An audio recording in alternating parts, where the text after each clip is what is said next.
ભારતીય બનાવટના ઇંગ્લિશ દારૂની અલગ અલગ બ્રાન્ડની નાની મોટી બોટલ નંગ 141, જેની કિંમત ₹17,345 સહિત કુલ ₹17,345ના મુદ્દા માલ ને ભાવનગર લોકલ ક્રાઇમ બ્રાન્ચે ઝડપી પાડી આગળની વધુ કાર્યવાહી હાથ ધરી છે.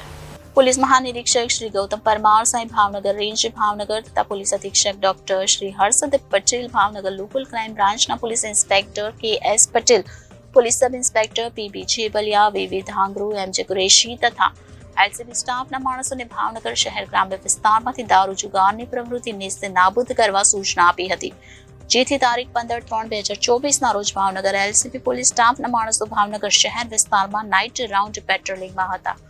તે દરમિયાન ભાવનગર દીપક ચોક પાસે આવતા બાતમી રાહે હકીકત મળી કે મીનાબેન રાજેશભાઈ રાઠોડ, જે રહે આડોડિયાવાસ ભાવનગર, તેમના કબજા ભોગવટાના રહેણાંક મકાને ભારતીય બનાવટનો પરપ્રાંત ઇંગ્લિશ દારૂનો જથ્થો વેચાણ અર્થે રાખ્યો છે. જે મળેલ માહિતીના આધારે રેડ કરતા અલગ અલગ બ્રાન્ડની ભારતીય બનાવટના ઇંગ્લિશ દારૂની કંપની સીલ પેક બોટલ મળી આવી. તેના વિરુદ્ધ ઘોઘા રોડ પોલીસ સ્ટેશનમાં પ્રોહિબિશનની અલગ અલગ કલમ હેઠળ ગુનો દાખલ કરી આગળની કાર્યવાહી હાથ ધરવામાં આવી છે. કેમેરામેન રસુલભાઈ સૈયદ સાથે રિપોર્ટર ફિરોઝ મલેક, જનાદેશ ન્યૂઝ, ભાવનગર.